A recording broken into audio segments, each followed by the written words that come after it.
आए बादशाह टोली चढ़ाने, इन सब की घोड़ी बनाने। बादशाह 13 तारीख को यहाँ पेश होगा, आपकी बातचीत हुई है, लेटर लिखा है? बादशाह का कान पकड़ लिया गया है, तो बाकी सारे सिंगर्स को ये बात समझ लेनी चाहिए। कलाकारों की वजह से हरियाणा बदनाम हो रहा है। पिछले दिनों भी इतने गाने जो हैं बैन करने पड़े और ताजा मामला ये बादशाह वाला है कि यदि अब हम एक्शन नहीं लेंगे तो बाकी कलाकार जो इस तरह के भद्दे काम करते हैं वो करते रहेंगे। उनमें तत्पर कार्रवाई हुई है, मात्र 48 या 72 घंटों में ये गाना जो है डिलीट हो गया। यही लोग नवरात्रों में बेटियों की पूजा करते हैं, आज घोड़ी बनाने की बातें करते हैं। लेकिन लोग चाहते हैं कि रेनू भाटिया जो है सू मोटो इस चीजों पर भी लो, जी ऐसी स्टेज पर जो होड़पन हो रहा है उस पर क्या कार्रवाई जो है करें। पानीपत में ऐसे कितने लोग हैं जो इस बात की निंदा करते हैं कि लिव इन रिलेशनशिप तो ठीक है, ओयो में जाना तो ठीक है। आप लोग संज्ञान लेंगे ऐसी भी चीजों पर? बिल्कुल लेंगे। हमें एक दो लोगों ने बोला कि बहुत अभद्रता का नाच होता है इस तरह से, और वहाँ पर बुजुर्ग भी बैठे होते हैं, बच्चे। फिलहाल खबर यह है कि देर रात बादशाह वाला जो विवादित गाना था वो यूट्यूब से हटा दिया गया है, क्योंकि मामला जो है लगातार तूल पकड़ता जा रहा था और हरियाणा के लोगों की जीत हुई है। लेकिन बड़ी बात यह है कि ये गाना वायरल कैसे हुआ, और जब इस गाने के बोल लिखे गए थे तब उस सिंगर ने क्यों नहीं सोचा था कि इस पर जो है बवाल हो सकता है। व्यूज के लिए मामला जो है ये बढ़ाया गया और उसके बाद ये मामला जो है तूल पकड़ दिया गया। हालांकि 2 एफआईआर दर्ज जो है बादशाह के खिलाफ, एक पंचकुला में एक जींद में, और एक अभी ड्राइवर के खिलाफ और कंडक्टर के खिलाफ जो है और कार्रवाई होना जो है बाकी है।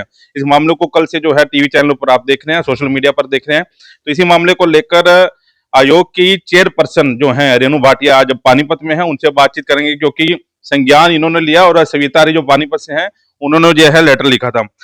मैडम, बधाई तो इस चीज की है कि वो गाना डिलीट हो गया, लेकिन बादशाह 13 तारीख को यहाँ पेश होगा, आपकी बातचीत हुई है, लेटर लिखा है?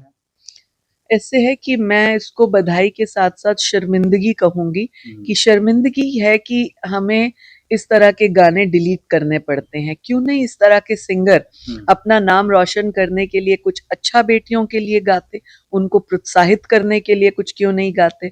यदि हमें सविता आर्या का लेटर ना आता, हम सू मोटो ना लेते, तो इस तरह का भोड़ापन बद्धापन चलता ही रहता। तो इसीलिए सख्ती करना बहुत जरूरी था। सरकार का भी मैं धन्यवाद करती हूँ। माननीय मुख्यमंत्री जी से जब मैसेज पहुंचाया बात की, तो तुरंत प्रभाव से इसके ऊपर एक्शन लेने का कहा, निवेदन के साथ कि यदि अब हम एक्शन नहीं लेंगे तो बाकी कलाकार जो इस तरह के भद्दे काम करते हैं वो करते रहेंगे, और ज्यादा उनका सीना चौड़ा होगा अपने इस गंदे कामों के लिए। रही बात भाषा की, बेटी बचाओ के देश में जहां हम बेटी को सम्मानित करते हैं, पूजनीय होते हैं, यही लोग नवरात्रों में बेटियों की पूजा करते हैं, आज घोड़ी बनाने की बातें करते हैं। जो लोग इस तरह की सोच रखते हैं, ओवर मॉडर्न हो गए हैं, ओवर अपने आप को बादशाही करने की सोच रहे हैं, वो अपने घरों में इस तरह के जो है ना प्रैक्टिकल यूज करे। हमारे हरियाणा की बेटियों को कहने की आवश्यकता नहीं। आयोग इसमें सख्त था, संज्ञान लिया, 13 तारीख का सम्मन किया, और मैं उम्मीद करती हूँ इतना लिहाज और शर्म बादशाह में होगी कि वो इस सम्मन को रिसीव करने के बाद जरूर पहुंचेंगे, हरियाणा की बेटियों से माफी मांगेंगे, अन्यथा सख्त रहेगा आयोग। वो इसका हरियाणा में शो नहीं होने देगा। अगर ये इस तरह की हरकतें करेंगे, हम किसी भी ऐसे कलाकार का शो होने नहीं देंगे जो बेटियों को नीचा दिखाने की बात करेंगे। आपकी कर्मवीर फौजी या उनके परिवार से ये बात हुई है इस चीज को लेकर, क्योंकि उनकी बेटी ने गाना गाया है और जब वो आया बादशाह, उसके बाद हरियाणा के कई जिलों में खुद घूमा है, वो डांस हुए हैं, लोगों ने उसका स्वागत किया है और वही गाना जो है स्टेज पे गाया गया। आपकी बात हुई सारे मामले में? देखिए, दो बातें हैं, हमने उनके लिए भी उनसे बात करने का भी सिस्टम बना दिया है, करते हैं उनसे बात। लेकिन क्योंकि मेरा बैकग्राउंड आर्ट का है, आर्टिस्ट का है, तो मैं जानती हूँ कि एक आर्टिस्ट की जहाँ जरूरत होती है उसकी अलग दिन शूटिंग होती है, दूसरे की अलग दिन होती है।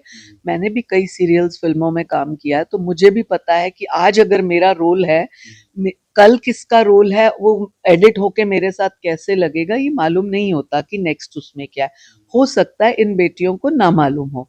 तो ये सारी जानकारी लेने के बाद, क्लियर होने के बाद, हम उसके साथ भी बातचीत करेंगे।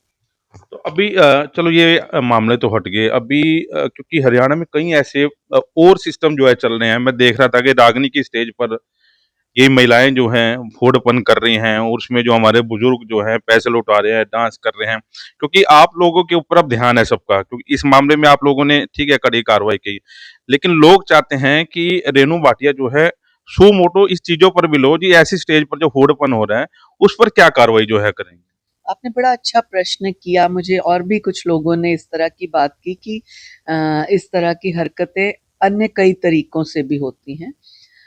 मैं ऐसा समझती हूँ, एक कलाकार होने के नाते कला बहुत प्यारी, बहुत पवित्र साधना है। उसको पवित्रता के साथ, उसको भगवान को समर्पित करके, कला का मतलब है आपका भगवान से जुड़ाव। वो किसी तरीके से भी हो सकता है, राधे राधे कहकर भी हो सकता है, और किसी गीत के माध्यम से, रागनी के माध्यम से, किसी भजन के माध्यम से भी हो सकता है। आप उसका कैसा योग उपयोग करते हैं, ये देखा जाना चाहिए। और आपने बहुत अच्छा प्रश्न किया, तो मैं आप ही के चैनल के माध्यम से पूरे हरियाणा को, पूरे देश को बोलूंगी कि जो लोग कला के क्षेत्र में हैं, वो अपनी कलाकारी को, अपने कला के शब्दों को, अपनी लेखनी को पवित्रता के साथ समाज के उत्थान के लिए यूज करें। बुहड़पन करके, इस तरह की घटिया भाषाएं लिख के, उनका खुद का जो है ना, उनकी सोच दर्शाई जाती है उसमें, और वो नीचापन दिखता है बहुत ज्यादा लंबे समय तक। देखिए, मैं बड़ा सिंपल प्रश्न करूंगी, मैं अगर किसी को गाली दूंगी तो वो गाली सुनने वाला व्यक्ति कितने समय तक मेरा सुनता रहेगा या मित्र बनेगा? एक दिन वो मुझे 1 की 4 दे देगा। तो क्या हम 1 की 4 गाली सुनना चाहते हैं, या 1 वाहवाही की 4 वाहवाहियां सुनना चाहते हैं? ये आपकी कला पर निर्भर करता है। तो आप लोग संज्ञान लेंगे ऐसी भी चीजों पर। बिल्कुल लेंगे। हमें 1-2 लोगों ने बोला कि बहुत अभद्रता का नाच होता है इस तरह से, और वहां पर बुजुर्ग भी बैठे होते हैं, बच्चे भी। पहले तो मैं बुजुर्गों से ही पूछूंगी कि अगर हमने अपने यूथ को कंट्रोल करना है, अपनी युवा पीढ़ी को, नए जेनजीज को कंट्रोल करना है, तो हमें भी तो कुछ एक मर्यादा बनाकर रखनी होगी ना। 60-70 का होने का ये मतलब तो नहीं कि अब मैं बुजुर्ग हूं तो अब मैं इस तरह की हरकतें करूं। ये भी हमें मर्यादा रखनी पड़ेगी। क्योंकि हमारा हरियाणा ऐसा नहीं था, यहाँ खिलाड़ी दिए बच्चियों को आगे रख के चला जाता है। दंगल फिल्म हमारे हरियाणा पे बनी, उसके बाद यूपीएससी के जो रिजल्ट आए हैं, पानीपत से 2 बेटियां जो हैं उन्होंने अच्छा जो है रैंक लिया है, हरियाणा में इतना अच्छा। उसके बाद इन कलाकारों की वजह से हरियाणा बदनाम हो रहा है। पिछले दिनों भी इतने गाने जो हैं बैन करने पड़े, और ताजा मामला ये बादशाह वाला है। तो लोग, मैं फिर से कह रहा हूँ कि लोगों की नजर आप रेनू भाटिया पर है, पुलिस के पास जा रहे हैं, वो कार्रवाई इतनी ज्यादा हो नहीं रही जैसी होनी चाहिए, और इस मामले में तत्पर कार्रवाई हुई है। मात्र 48 या 72 घंटों में ये गाना जो है डिलीट हो गया, तो लोग आपसे उम्मीद रख रहे हैं। देखिए कुलवंत जी, मैं समझती हूँ कि हर एक व्यक्ति अगर अपनी अपनी जिम्मेदारी निभाए, आप मीडिया देखते हैं, आप पानीपत की आवाज हैं, आप अगर जिम्मेदारी से अपना काम निभाते हैं तो आपको लोग पसंद करते हैं कि ये व्यक्ति बिल्कुल सच्ची सटीक बात बताता है। इसी तरीके से इस तरह के कोई केसेस या कोई गलत चीजें सामने आती हैं, अगर शिकायत होती है तो पुलिस का फर्ज बनता है कि वो प्रोफेशनली तरीके से उस चीज को देखे। ढील देना, छोड़ देना, अप्रोच में आ जाना, ले दे के मामले कर देना, जहां ये होता रहेगा वहां हमारा समाज गिरता रहेगा। और हमारा समाज गिरेगा तो ये ना सोचिए कि मैं अफसर हूं, मैं नेता हूं, मैं पत्रकार हूं तो मैं, मेरा थोड़ी है। आज नहीं तो कल ये चक्र घूमता है, किसी ना किसी जो है पीढ़ी पर ये बात आती है। क्योंकि अगर आपने, मैं अपना बोलूं, मैंने 50 की उम्र में अगर कोई संस्कार अपनी 25 साल वाली बेटी को नहीं दिया, तो 25 साल वाली बेटी 8 साल वाली अपनी 7 साल वाली बेटी को कैसे देगी? तो ये एक ट्रैवल करता है संस्कार।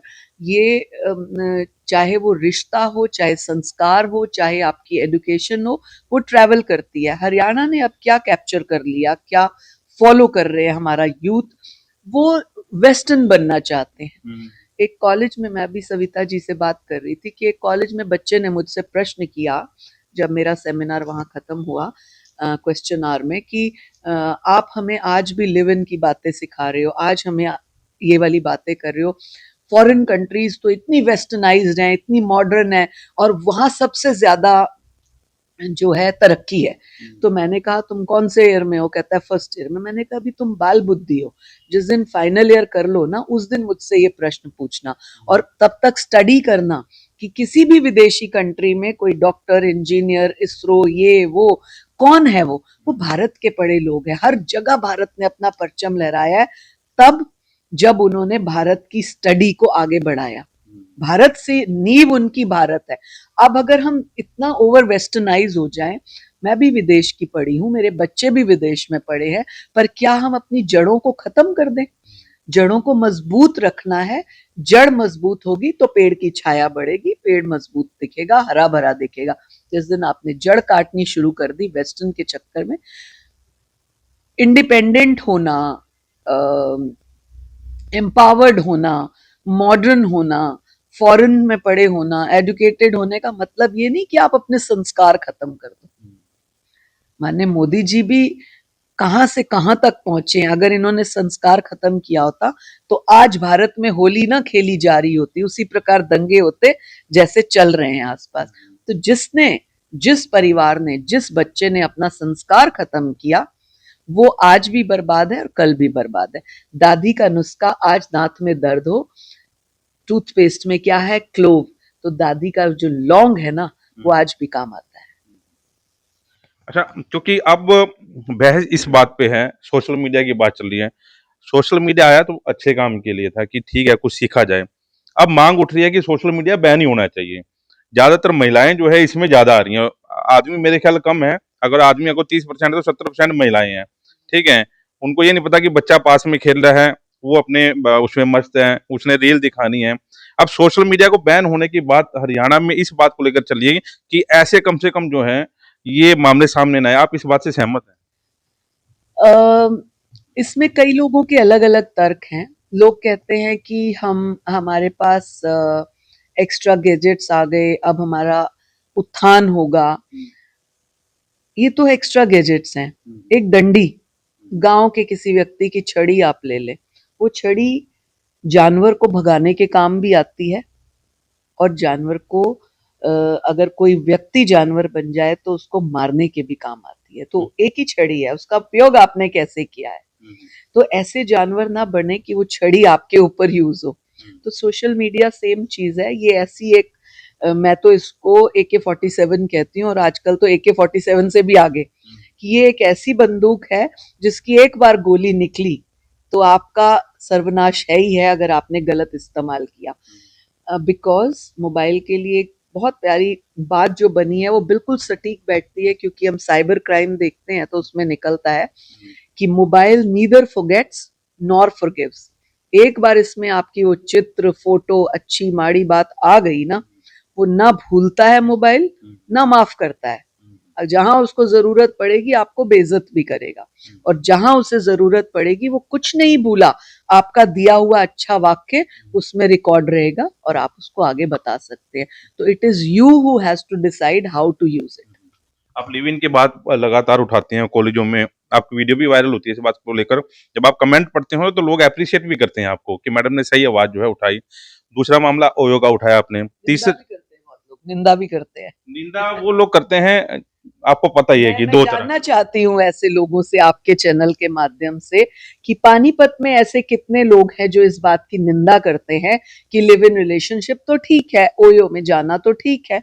आपके पानीपत का एक हमने केस पकड़ा था आज से 1-1.25 साल पहले, कि 2 चार्टर्ड अकाउंटेंट्स की दोस्ती थी। ये दोबारा वायरल करने की बात है ताकि नसीहत मिले। एक लड़की की हमारे पास शिकायत आई कि मुझे उसका जो मालिक है या उसका पार्टनर है वो उसे बहुत तंग करता है। जब पूरा खुलासा किया तो गर्ल चार्टर्ड अकाउंटेंट थी, बॉय भी चार्टर्ड अकाउंटेंट था, मैरिड था। लड़की को बताया अनमैरिड हूँ या छोड़ने वाला हूँ, तलाक चल रहा है, व्हाटएवर, ये नॉनसेंस स्टोरी उनकी थी। और जब हमने लड़की के बारे में, लड़के के बारे में जानकारियां ली तो पता चला तो कई ओयोज में रह चुके हैं। आप ओयोज में कैसे रहते थे? ओयो में क्या देना पड़ता है? आपका आधार कार्ड, पहचान पत्र। उनके पास जो केसेस आते थे, जैसे आप उनके क्लाइंट हो, ये उनके क्लाइंट है, ये उनके क्लाइंट है, अकाउंट्स के, आप लोगों के आधार कार्ड उनके पास रहते हैं, वो आप लोगों के आधार कार्ड देकर उधर जमा करते थे।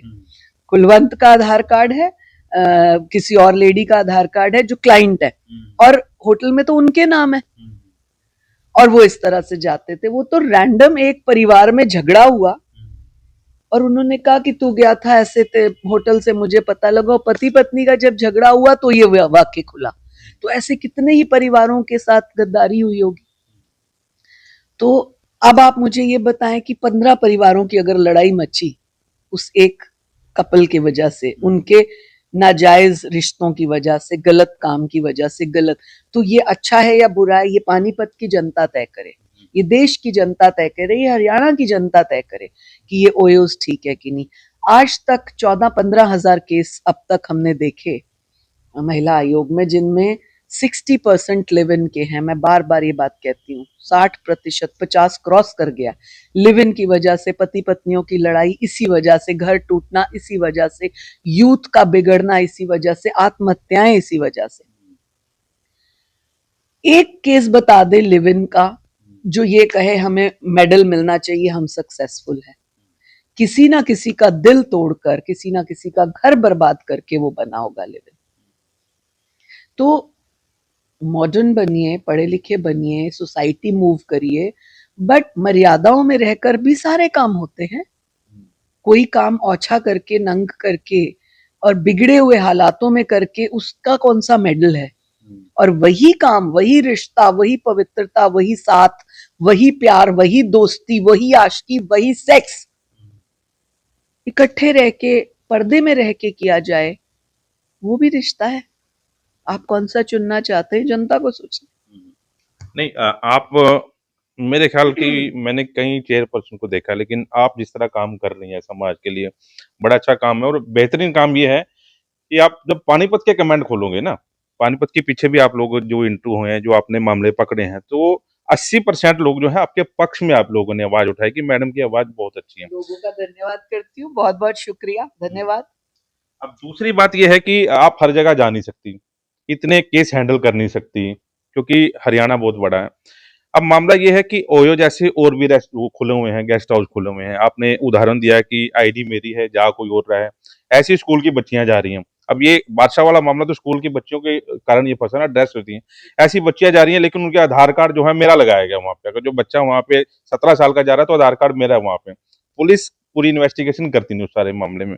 क्या कोई ऐसा कुछ हो सकता है कि आपके आने से कि पूरे हरियाणा में कोई ऐसी टास्क फोर्स कुछ बने, जिले वाइज बने, कि उस पे जो है काम किया जाए, पुलिस के साथ मिलकर काम किया जाए, तो ऐसे रेस्टोरेंट में, ऐसे गेस्ट हाउस में तो ये चीजें आएंगी नहीं। बिल्कुल ठीक बात है। एक मेरे बचपन दी कहावत है, जदों मैं छोटी सी तो मेरी दादी कहंदी सी, ਅਸੀਂ 8-9 ਬੱਚੇ ਸੀ ਘਰ 'ਚ, तो दादी ਇੱਕ ਨੂੰ ਥੱਪੜ ਮਾਰਦੀ ਸੀ, ਸਾਰੇ अलर्ट खड़े हो जाते सी डर दे मारे। तो इसी तरह एक का कान पकड़ लिया जाए, बादशाह का कान पकड़ लिया गया है, तो बाकी सारे सिंगर्स को ये बात समझ लेनी चाहिए कि हरियाणा की बेटियों के खिलाफ, हरियाणा की इज्जत के खिलाफ अगर जरा सा भी कुछ गलत गाया, बोला या किया तो हश्र यही होगा। तो इसलिए हम तो बैन कर देंगे आपके गाने भाई। इतने अच्छे सिंगर हैं, सूफी सिंगर इतने अच्छे हैं, इतनी अच्छी गायनी बन सकती है, इतना अच्छा संस्कार डाला जा सकता है उसमें, तो फिर ये गंद क्यों बोलना।